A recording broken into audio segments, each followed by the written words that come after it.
বিদায়ী খুতবায় আপনাদের এখানে বলতে চাই, আমি মনে করি খতিব হিসাবে আপনারা আমার যা দিয়েছেন এটার পরে পাওয়ার মতো আর আমার তেমন কিছু বাকি নেই। মহব্বতের জায়গা থেকে সর্বোচ্চ আপনারা আমার দিয়েছেন, আলহামদুলিল্লাহ।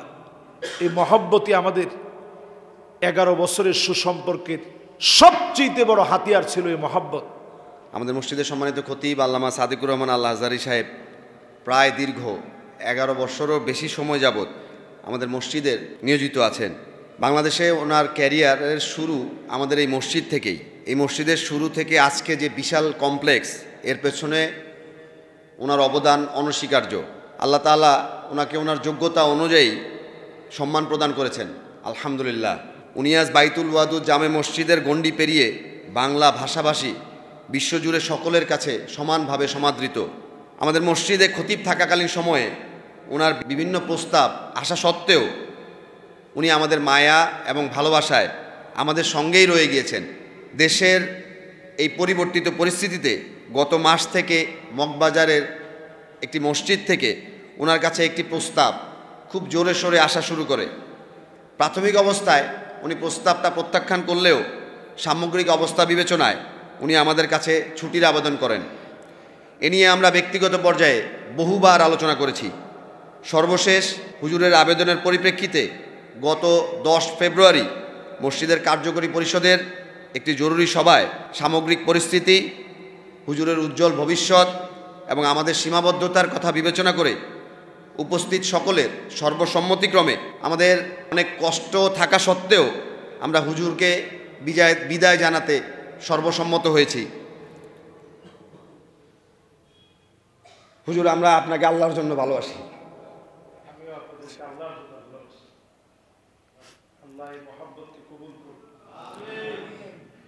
এবং আমরা বিশ্বাস করি আমাদের এই ভালোবাসা আল্লাহ তাআলা দুনিয়ার মধ্যে সীমাবদ্ধ না রেখে জান্নাত পর্যন্ত বিস্তৃত করবেন ইনশাআল্লাহ।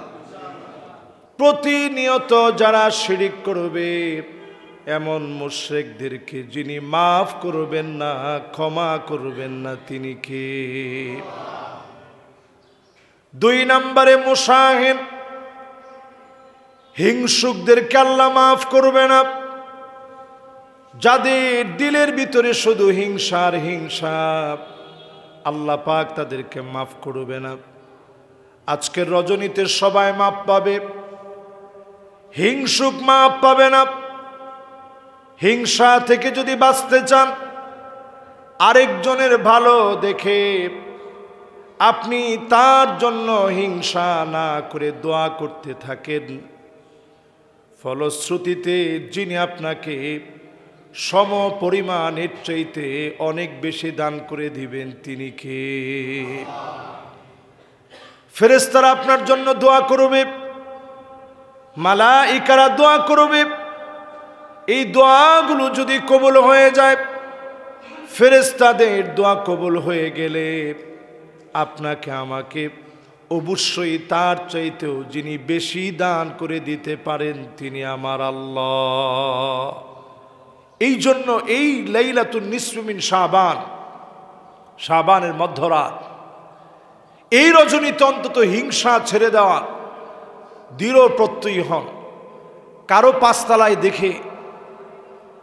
পাঁচতলা দেখে আপনি গাছতলায় থাকেন, এজন্য যেন মনের ভিতরে হিংসা না আসে।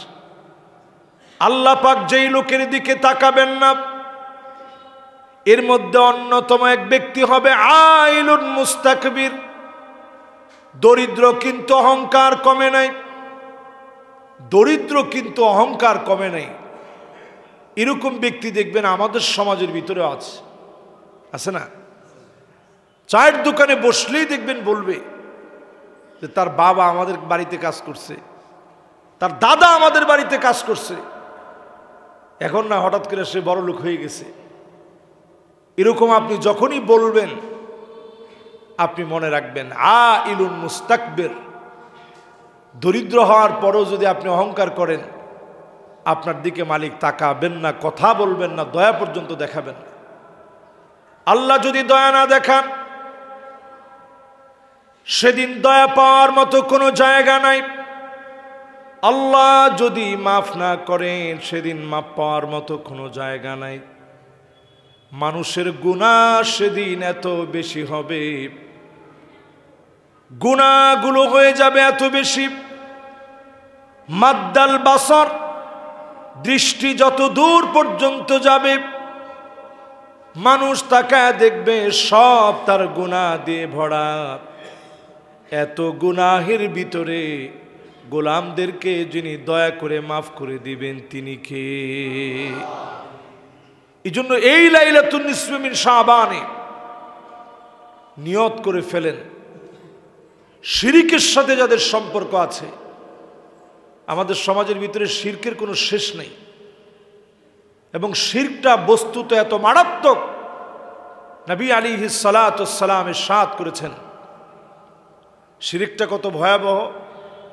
নবীজি বলেন আখফা মিন দাবিবিন নামল, একটা ক্ষুদ্র ছোট্ট পিপিলিকা অন্ধকার কোন রজনীতে ছোট্ট কালো একটা পিঁপড়া কালো একটা পাহাড়ের মধ্যে যদি বসে থাকে, এর উপরে পা পড়া যেমন সহজ, শিরকের মধ্যে ডুব দেওয়া এর চেয়ে বেশি সহজ। যে কোনো মুহূর্তে মানুষ শিরকের মধ্যে পড়ে যেতে পারে।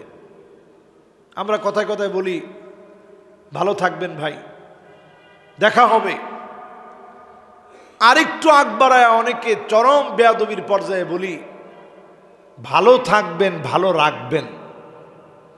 আচ্ছা বলেন তো দেখি, ভালো থাকার রাখার কোনো ইখতিয়ার আপনাকে দেওয়া হয়েছে? কয়েকবার একটু স্লো মোশন হইলে আপনি ভালো থাকবেন আর ভালো রাখবেন কোথায় যায় চিন্তা করেন। তাহলে আপনি কেমনে ভালো থাকবেন আর ভালো রাখবেন? আমরা অনুষ্ঠান করে অনেক সময় বলি আবার দেখা হবে, কথা হবে। দেখারও কোনো সুযোগ নাই, কথা হওয়ারও কোনো সুযোগ নেই যদি আল্লাহ না করান। জীবনের সব বিষয় বলার সময় ইনশাআল্লাহ বলবেন, আল্লাহর দিকে কথাগুলা ছেড়ে দিবেন, আল্লাহ রাব্বুল আলামিনের কাছে চাবেন। সাহাবায়ে কেরামের জুতার ফিতা ছিঁড়ে গেলে, উটের দড়ি পর্যন্ত হারায় গেলে আল্লাহর কাছে শরণাপন্ন হতেন, আল্লাহর কাছে চাইতেন। সব জিনিস আল্লাহর কাছে চান, ছোট থেকে বড় সব বিষয়গুলো আল্লাহকে বলেন। এর লাভ হলো আল্লাহর কাছে যখন আপনি বলবেন তৎক্ষণাৎ হয়তো কবুল হয় নাই, জীবদ্দশায় হয়তো আপনি পান নাই, আখিরাতে সব দোয়ার ফলাফল যিনি দান করে দিবেন তিনি কে? সব আল্লাহর কাছে বলতে থাকেন, শিরক থেকে বাঁচার চেষ্টা করেন। 2 নম্বর পয়েন্ট, হিংসা থেকে বাঁচুন। 3 নম্বরে যারা বসলেন, জালেম হওয়া থেকে বাঁচেন, জুলুম করা থেকে বাঁচেন। নিজে যদি জুলুম করেন, ইয়াকুম ওয়াজ-যুলম ফাইন্নায যুলমা যুলুমাতুন ইয়াউমাল কিয়ামাহ। আল্লাহ পাকের হাবিব বললেন যুলুমাতুন ইয়াউমাল কিয়ামাহ। আপনি জুলুম করছেন দুনিয়ার জীবনে একটা, আল্লাহ পাক জুলুমাত বললেন আল্লাহর হাবিব। এর মানে হলো একটা জুলুমের জবাব একটা দিয়ে আল্লাহ দিবে না, 1000 রকমের জবাব পেতে হবে। কাউকে আপনি একটা থাপ্পড় মারলেন অন্যায়ভাবে, উহুদ পাহাড় পরিমাণ থাপ্পড় আপনার খাওয়া লাগবে, কারণ জুলুম যিনি পছন্দ করেন না তিনি কে? জুলুম আমাদের সমাজের ভিতরে, এটা আমরা কিছু মনেই করি না। ক্ষমতা থাকলেই মনে করি যে আমার তো ক্ষমতা আছে, আমি যা ইচ্ছা তাই করব। সাদাবাজি করার অনেকে মনে করে এটা তো আমার ব্যবসা। আপনি এখানে ধরেন একটা বিল্ডিং বানাবেন, চাঁদাবাজ ফোনটা দেয় কেমনে যে আপনি একলা ব্যবসা করবেন, এটা কি হয়? আমার ভাগটা আপনি পাঠিয়ে দেন। তা আপনি যে ভাগটা নিলেন, কিছুদিন পরে আপনি হায়াতে থাকলে দেখবেন কিডনি ড্যামেজ হয়ে গেছে, ডায়ালিসিস লাগতেছে, হার্ট অ্যাটাক হয়েছে, ব্রেন স্ট্রোক হয়েছে, দুনিয়াতে কোনো জালেমদেরকে যিনি ছেড়ে দেন না তিনি কে? এই রাত্রিতে জালেমদের কোনো মাফ হবে না। আজকে থেকে যদি নিয়ত করেন, আল্লাহ জীবনে জুলুম করে ফেলেছি, অন্যায় করে ফেলেছি, যাদের সঙ্গে জুলুম করেছেন আজ যদি তাদের কাছ থেকে মাফ চেয়ে নেন, যিনি চাইলে মাফ করে দিবেন তিনি কে? 3 নাম্বার পয়েন্ট। 4 নাম্বারে আল্লাহ রাব্বুল আলামিন মাফ করবে না। আকুন বিওয়ালিদাই, পিতামাতার সঙ্গে যারা খারাপ ব্যবহার করে, এই রকম সন্তান পিতা মাতার সঙ্গে যারা ধমক দিয়ে কথা বলে, এমন লোকদেরকে যিনি মাফ করবে না, ক্ষমা করবে না তিনি কে? আমি বিনয়ের সঙ্গে আপনাদেরকে বলি, ইয়ং জেনারেশন সবাইকে বিনয়ের সঙ্গে বলতে চাই, আমরা এই আধুনিকতা যত বেশি পাচ্ছি তত কেমন যেন আমাদের ভিতরে আধুনিকতার কারণে এখন দিন দিন আমাদের ভিতরে পিতামাতার সাথে বেয়াদবিটার প্রবণতা এত বেড়ে গেছে। এখন আমরা সবাই বাপ মারে তুমি তুমি করে বলি, এটাতে কোনো অসুবিধা নেই, আপনি তুমি করে বলেন আর আপনি করে বলেন, কিন্তু আমাদের সময়টাতে আমরা তুমি করে বলার মতো সুযোগ ছিল না। তো সবাই বলতে পারলেন না, ছিল? আরে তুমি তো বহু দূর কা বাত হ্যায়। বাপ মা যেই বিছানায় বসছে, সন্তান ওই বিছানায় বসতে চাইতো না যে আমার আব্বা আম্মা এই বিছানায় বসছে। শ্রদ্ধা ভক্তিটা এমন ছিল। আর এখনকার সময় আমরা বাচ্চাদেরকে অনেক আদর করি, অনেক মায়া করি। আমাদের বাপ মা যা করছে তার চাইতে কম করি না, বরং বেশি করার চেষ্টা করি। কিন্তু করার পরও দেখা যায় এই মোবাইল নামক ভাইরাসের কারণে লাতামাথু লাতমাতান, নবীজি বলছেন একটা ভাইরাস আসবে পৃথিবীতে। নবীজি সরাসরি বলছেন এটার নাম ফিতনা, যেটা প্রত্যেকটা ঘরকে চটকানা দিবে। চটকানা বুঝেন তো? ও চটকানা বুঝেন না আপনারা? হ্যাঁ, চটকানা মানে থাপ্পড় দেওয়া। নবীজির শব্দ চয়নে নবীজি থাপ্পড় দেওয়ার কথা কইছে। লাতমা মানে থাপ্পড় দেওয়া। নবীজি বলছেন লাতমাথু লাতমাতান। আরবিতে যখন লাতমাতানটা আসছে, এটাকে আরবিতে বলে মাফউলে মুতলাক। এমনভাবে থাপড়াবে একটা ঘরও বাদ নাই, সব ঘরের মধ্যে গিয়ে থাপ্পড় লাগবে। আচ্ছা, এখন আপনারাই বলেন তো দেখি, এই থাপ্পড় কি আমাদের ঘরের মধ্যে লাগছে কিনা? প্রত্যেকটা ঘরে, ঢাকা শহরে এই থাপ্পড় এমনভাবে লাগছে। এক একটা ঘরে মোবাইল আছে কয়টা করে? একজনে কইছে 5টা 10টা, এত বেশিও আছে। একজনের সাথে মোবাইল থাকে কয়টা, এটি একটু হিসাব করেন। এই যে আমার সাথে ধরেন একটা থাকে, আরেকটা গাড়িতে থাকে, তাহলে কয়টা হইলো? আমার কাছে তো 2টায় প্রতিনিয়ত থাপড়াইতেছে। এরপরে ঘরের কি খবর? তো সাহাবায়ে কেরাম তো এই জিনিস আগে কোনোদিন শুনে নাই। বলছে নবী, এই দুহাইমা ফিতনাটা থাপড়াবে, এরপরে কি হবে? নবীজি বলছে এরপরেই দাজ্জাল আসবে। বিয়াউমিন হাদা আও গাদিন, ওই দিন দাজ্জাল আসবে অথবা পরের দিন আসবে।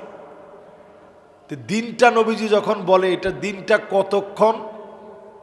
এমন হইতে পারে 1000 বছর পরে, এমন হইতে পারে 500 বছর পরে, এমন হইতে পারে 100 বছর পরে। নবীজি আমাদেরকে বুঝাই দিলেন খুবই অল্প সময়ের ভিতরে দাজ্জাল আসবে। এখন আপনি এই যে এআই প্রযুক্তি, অ্যালগরিদম সহ যা আছে, সমস্ত প্রযুক্তিগুলো আপনি বিচার করে দেখেন, আপনার প্রাইভেসি বলতে কিছু নাই। আমি নিজের চোখে দেখেছি। ওই দিন একটু বুকের মধ্যে ব্যথা হচ্ছে, আমি বলতেছি এমনি মোবাইলের সামনে, এমনি যে বুকটা ব্যথা হচ্ছে, কি খাওয়া যেতে পারে? এমনি কথা বলতেছি, মোবাইল চালাচ্ছি, বলতেছি, একটু পরে দেখি যত অ্যাড আছে সব অ্যাড আসতেছে যে বুক ব্যথা হইলে এটা খান, বুক ব্যথা হইলে ওইটা খান। আমি তো অবাক হয়ে গেলাম, কিরে এতদিন তো একটা বারের জন্যেও বুক ব্যথা হইলে কি খাইতে হবে এটা তো আসে নাই, এখন আসতেছে কেন? তার মানে চিন্তা করেন, সমস্ত বিষয়গুলো সব নিয়ন্ত্রিত হচ্ছে। যত দামি মোবাইল, নিয়ন্ত্রণটা তত বেশি না কম? তত স্ট্রংভাবে নিয়ন্ত্রণ হচ্ছে। প্রাইভেসি বলতে এখন কিছু নাই। ঠিক যেই সময়ে প্রাইভেসি বলতে কিছু নাই, সমস্ত জায়গায় যখন আমাদের কথাগুলো চলে যাচ্ছে, ঠিক সেই সময় আমরা মনে করি মা বাপ বুঝবে কি, মা বাপরে আমরা মূল্যায়ন করতে শিখি না। আজকের রজনীতে আল্লাহর কাছে সবাই মাপ পাবে। মা বাপের অবাধ্যাচারণ করে এমন সন্তান আজকে মাপ পাবে না। এই জন্য আজকে অন্তত বাসায় গিয়ে মা বাপের কাছে মাফ চাবেন। এটার ভিতরে কোনো লজ্জা নাই, পরম তৃপ্তি আর সুখ আছে। আপনি বইলা দেখেন যে আম্মা মাফ করে দিন, আব্বা মাফ করে দিন, দেখবেন মা বাপ আপনার মাথায় হাত দিয়ে বলবে, বাজান তুই কি কোনো সময় আমার সাথে ভুল করতে পারিস? তোর সাথে কি আমার জিন্দেগিতে কোনোদিন রাগ থাকতে পারে? মা বাপ তো এমন। আমি যখন আম্মারে বলে আম্মা দোয়া করেন, আব্বা পাশ থেকে এমনি বলে যাও বাজান দোয়া করতেছি, আমি কিন্তু এখন আব্বারে বলি নাই যে আব্বা আপনি দোয়াটা করেন। আমি সাথে সাথে চিন্তা করি যে মা বাপ কিরকম। এরপরে আমি সাথী আব্বারে বলে আব্বা আপনিও দোয়া করেন, না বাজান যাও, আমি তো দোয়া করবো আগেই কইছি। এই হচ্ছে মা বাপ। সেই মা বাপকে যদি আপনি কষ্ট দেন, আপনি জেনে রাখবেন অনেক বড় ডিগ্রি আপনার হতে পারে, অনেক মেধাবী আপনি ছোটকাল থেকে, জীবনের কোনো না কোনো জায়গায় আপনি ধরা খেয়ে যাবেন, কারণ আপনার মা বাপ আপনার উপরে কষ্ট পেয়েছে। কষ্ট যদি নাও পায়, মৌখিকভাবে মা বাপ কখনো বদদোয়া দিতে হয় না। আপনি কোনো একটা কিছু বলছেন, মনের ভিতরে একটু হালকা বাড়ি লাগছে যে আমার ছেলে আমার এটা বলতে পারলো, দিনরাত পরিশ্রম করি এই সন্তানদের জন্য, মনের ভিতরে শুধু এতটুকু দাগ কাটছে। আপনি লিখে রাখেন, মা বাপ বেজার না হইলেও যিনি বেজার হয়ে গেছেন তিনি কে? এই জন্য খবরদার মা বাপরে কষ্ট দিয়ে না। লাইলাতুন নিসফি মিন শাবান, আল্লাহর কাছে মাফ নাই ওই বান্দা যে মা বাপের সাথে বেয়াদবি করে। রমজান মাসেও তার মাফ নাই, কদরের রাত্রিতেও তার মাফ নাই। মা বাপ যদি মাফ না করে, তাহলে চিন্তা করেন এই জায়গাটা কত দামি। বুঝবেন সেদিন যেদিন হারায় যাবে, বুঝবেন সেদিন যেদিন হারায় যাবে। যতদিন মা বাপ আছে সম্মান সূচক ব্যবহার করবেন। প্রিয় ভাইয়েরা আমার, এরপর 4 নম্বরে মুদমিনুল খামর, বিভিন্ন নেশাজাত দ্রব্যাদির সঙ্গে যাদের সম্পর্ক আছে। দিন দিন আমার দেশে নেশাজাত দ্রব্যাদি বেড়ে যাচ্ছে। এই নেশার সঙ্গে যাদের সম্পর্ক আছে, এগুলো একটা একটা করে সব বাদ দিয়ে দেন। যদি একদিনে না পারেন, একটু কমায় আনেন। 1 সপ্তাহে অনেকটা কমান, 2 সপ্তাহে একেবারে কমের দিকে চলে যান, 3 সপ্তাহের দিকে দেখবেন আপনার তেমন আর মনই চাচ্ছে না। আপনি সিগারেট বলেন, আপনি যদি নিয়ত করে ফেলেন যে আমি এটা খাবো না, ছেড়ে দিব, ডিটারমাইন্ড হন, দেখবেন ইনশাল্লাহ আল্লাহ তাআলা সহজ করে দিবে। এরপরে আপনার কাছে 3 সপ্তাহ পরে মনে হবে যে আমি এটা খাইতাম নাকি। এইভাবে করে যদি একটা একটা করে আপনি ছেড়ে দেন, এই রজনীতে নিয়ত করেন যে আল্লাহ আমি আর এগুলা খাবো না, সাইপাস যা খেতাম সব বাদ। যদি নিয়ত করেন, দেখবেন আল্লাহ কেমন আদর করে আপনারা মাফ করে। 5 নম্বরে আল্লাহ তাআলা এই রজনীতে মাফ করবে না ওই গোলামকে, যেই মানুষটা দুনিয়ার জীবনে আল্লাহ রাব্বুল আলামিনের গোলাম হয়ে জমিনের ভিতরে আল্লাহ রাব্বুল আলামিনের খেয়ে পড়ে দুনিয়ার জীবনে শিরিক করছে, হিংসা করছে, জুলুম করছে, পিতামাতার অবাধ্যাচরণ করছে। আর এরপরে 5 নম্বরে বললাম মুদমিনুল খামর, মদের সাথে যারা সম্পর্ক রেখেছে, এই 5 শ্রেণীর মানুষকে আল্লাহ রাব্বুল আলামিন এই রজনীতে মাফ করবে না, অন্য সব লোকদেরকে আল্লাহ রাব্বুল আলামিন মাফ করে দিবে। সুবহানাল্লাহ। আল্লাহ রাব্বুল আলামিন বান্দাকে ডেকে ডেকে বলবে, ও গোলাম, তোমার কি রিজিক লাগবে আমার কাছে চাও, দৌলত লাগলে আমাকে বলো, কি লাগবে আমার কাছে বলো। চাইতে দেরি হবে, দিতে যিনি দেরি করেন না তিনি কে। हर हमेशा ओ देने को तैयार हो, और जो ना मांगे उससे ओ बेजार हो। दुनियार सब मालिकेरा एकबार दुईबार तीनबार दिबे, चतुर्थबार गला धक्का दिए बेर करे दिबे। আর আমার আল্লাহ একবার দুইবার না, হাজার লক্ষ বার না, কোটি বারও যদি চান, যিনি আপনাকে ভুলে যাবেন না, আপনাকে ফিরায়া দিবেন না, তিনি কে। বুঝবেন কেমনে যে এই রাত্রে আপনি মাপ পেয়েছেন কিনা?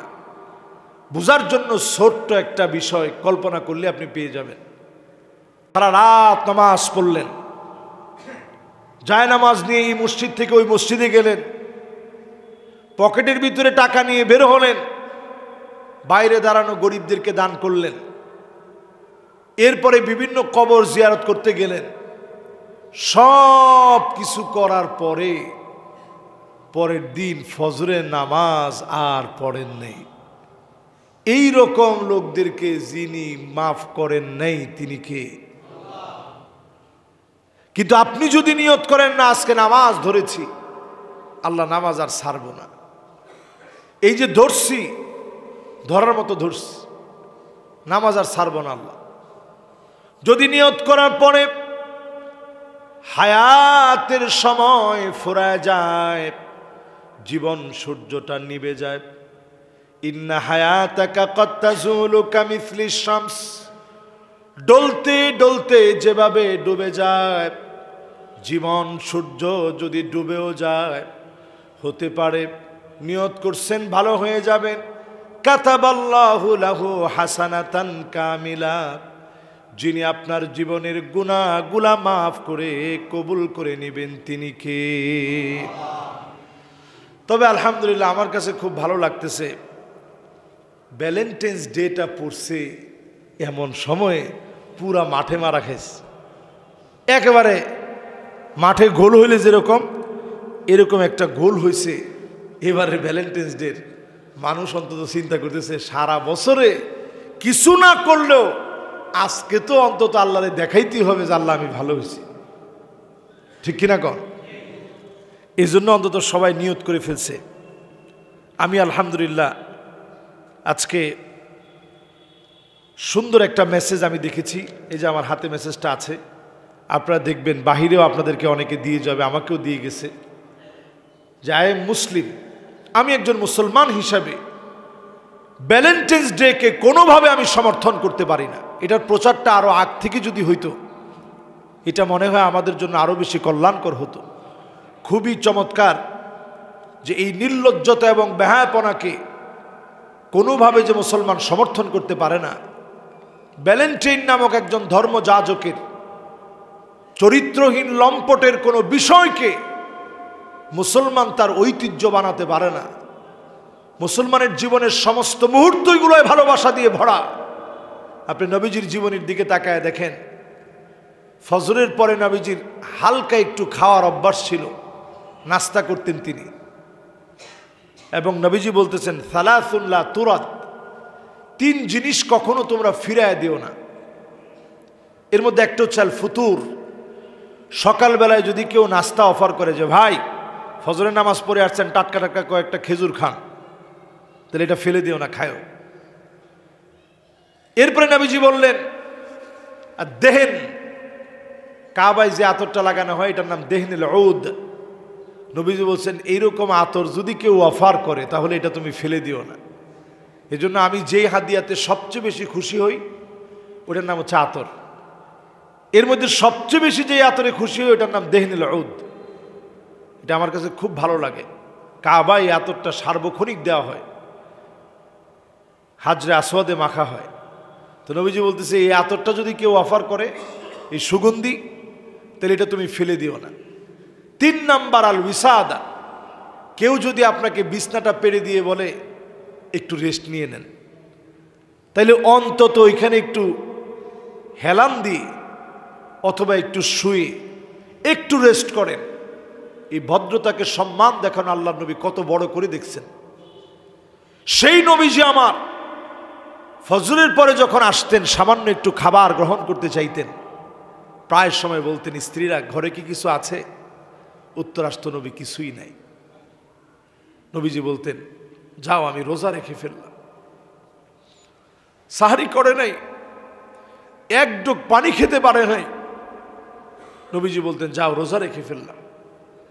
স্ত্রীরা একবারের জন্য বলে নাই নবী কেমন করে আপনি বললেন, ঘরে কি কিছু আছে, কি আনছেন আপনি? একদিন আম্মা জানরা এই কথাটা নবীজিরে বলেন। তাহলে চিন্তা করেন ভালোবাসা কারে কয়। ঘরের ভিতরে এসে নিজে সালাম দিতেন, নিজের জুতাটা নিজে পরিষ্কার করতেন, জামা কাপড়গুলা নিজে ধৌত করতেন। ফাকান্নাসা রাসূলুল্লাহ, আমার রসুল নিজেই নিজের ঘরটা ঝাড়ু দিতেন। আমার রসুল নিজে স্ত্রীদেরকে তরকারি কেটে দিতেন। এর নাম যদি মহব্বত না হয়, মহব্বত কোন জিনিসের নাম? নবীজি নিজে আগে সালাম দিতেন, স্ত্রীদের চোখে পানি দেখলে নিজ হাতে চোখের পানিটা মুছে দিতেন। আপনি জীবনে কয়দিন স্ত্রীর চোখের পানি মুছে দিচ্ছেন? আপনি ভ্যালেন্টাইন্স ডে পালন করেন। অধিকাংশ যুবক যুবতী ভ্যালেন্টাইন্স ডে যারা পালন করে এরা অবিবাহিত, এবং এই সম্পর্ক সম্পূর্ণরূপে ইসলামে হারাম হারাম হারাম। জিনার পথকে উন্মোচন করে। এই পথে যারা যায় জিনার পথ সহজ হয়ে যায়, শয়তান আপনার নিকটতম বন্ধু হয়ে যায়। এই জন্য আমার যুবকদেরকে বলবো আল্লাহর হস্তে ওই দিকে আর যায় না। পৃথিবীর সময় দিন দিন ফুরায় আসছে, মুসলমানদের নেতৃত্বের সময় আসতেছে। যুবকদেরকে ব্যতিক্রম যদি না হয়, কেমন করে বিজয় বিপ্লব আমাদের আসবে? এই বিজয় বিপ্লবের জন্য আমাদের ব্যতিক্রম হওয়া লাগবে। সুতরাং আমাদের ভালোবাসা জীবনের পড়তে পড়তে, স্ত্রীদের সঙ্গে ভালোবাসা জীবনের পড়তে পড়তে, স্ত্রীরা যখন অসুস্থ থাকতেন নবীজি তাকায় দেখতেন কোন জায়গায় আম্মা জান ঠোঁট লাগায় পান করতেছে, ওই জায়গায় ঠোঁট লাগায় আমার নবীজি পান করতেন। সুবহানাল্লাহ, কি ভালোবাসা ছিল। নবীজি রাত্রে ঘুরতে বের হতেন, উটনি একদিন বের হয়েছে, নবীজি 2টা উট ছিল, একটার নাম কসওয়ার, একটার নাম আদবা। এক উট অনেক পিছে পড়ে গেছে, যেটা সাউদা রাদিয়াল্লাহু তাআলা আনহা যে উটের মধ্যে চড়ছেন। তা আম্মা জান আয়েশা এই যে কান্না শুরু করছে, নবীজি আয়েশা নিজ হাতে কান্নাটা মুছে দিয়ে বলছে কি কান্নার কারণ কি? কি উট দিছেন? এই উট তো আমার অনেক পিছে পড়ে গেছে, আমি তো গল্প করতে পারিনি, এই জন্য কাঁদতেছি। নবীজি বললেন ঠিক আছে, চোখের পানি মুছে দিলাম, যত লাগে এখন তুমি আমার সাথে গল্প করো। সুবহানাল্লাহ। এই চরিত্রগুলো আপনি একটু বিচার করে দেখেন। তরকারি কেটে দিতেন, রহমাতুল্লিল আলামিন। সুখের দিনের সঙ্গী, দুঃখের দিনের সঙ্গী। এমন অনেক দিন গেছে আম্মা জানদের এক পেয়ালা দুধ পর্যন্ত পায় নাই, পান করবে এতটুকুন দুধ পর্যন্ত পায়নি। যখন এক পেয়ালা দুধ আসছে, নবীজি বলছে আগে আহলে সুফার অধিবাসীদেরকে ডাকো। সব সাহাবীদেরকে ডাকা হইল যারা মসজিদে নববীতে থাকে। সবাই পান করছে। পান করার পরে ওই বরকতি দুধ সবাই খেয়ে, আম্মা জানরা খেয়েছে, এরপরেও বরকত শেষ হয় না। সুবহানাল্লাহ। সম্মানিত হাজরিন, নবীর জীবনী থেকে যতগুলো কথা আজকে আপনাদেরকে বললাম, আল্লাহ রাব্বুল আলামিন এই কথাগুলোর উপরে আমাকে আপনাদের সবাইকে আমল করার তৌফিক দান করুক, পরে না আমিন। অনেক দিন আপনাদের সাথে পথ চলা, সুদীর্ঘ 11টা বৎসর আপনাদের সাথে এই মসজিদে আমি ছিলাম, এখনও আপনাদের সামনেই আছি। সুদীর্ঘ 11টা বছরে আমি যদি আমার কোনো বক্তব্যে, আমার কোনো কথায় এক্সট্রিম লেভেলে কথা বলতে গিয়ে আমার অযোগ্যতার কারণে, আমার ইলমের ঘাটতির কারণে, আমলের ঘাটতির কারণে, কোনো নুকসানিয়াতের কারণে যদি আমি কথা বলতে গিয়ে আপনাদেরকে কষ্ট দিয়ে থাকি, মেহেরবানি করে আপনারা আমারে মাফ করে দিবেন। নবীজি সাল্লাল্লাহু আলাইহি সাল্লাম উনি দুনিয়া থেকে চলে যাওয়ার আগে, বিদায় নেওয়ার আগে সাহাবায়ে কেরামদেরকে নিয়ে বসছেন এবং নবীজি বলতেছিলেন, তোমাদের কারো উপরে যদি সামান্য কোনো জুলুম করে থাকি, ফালইয়াকতাস মিন্নি ক্বাবলাল কিসাস ইয়াউমাল কিয়ামাহ, আল্লাহর আদালতে বিচারের আগে তোমরা আমার বিচার করো। কারো উপরে যদি কোনো জুলুম করে থাকি, মান কানাত মিন কিবালি মাজলামা, সামান্য জুলুম যদি কারো উপরে করে থাকি তাহলে আমার বিচার করো, কিসাস নাও।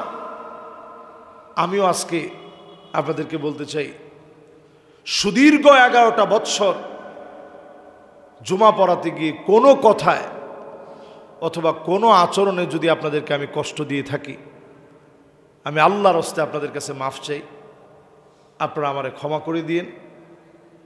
ইনশাআল্লাহ আপনাদের এখানে আল্লাহ তাআলার মেহেরবানিতে ইনশাআল্লাহ আমার সময় সুযোগ অনুযায়ী যখন আমি সময় পাব, কোনো লাইলাতুল কদরে হয়তো আপনাদের সাথে মাঝে মাঝে যদি সুযোগ পাই, একটু মিলিত হলাম, বিভিন্ন সময় মাঝে মাঝে আপনাদেরকে দেখতে আসলাম, এইভাবে ইনশাআল্লাহ মাঝে মাঝেই আপনাদের সাথে মিলিত হতে চাই।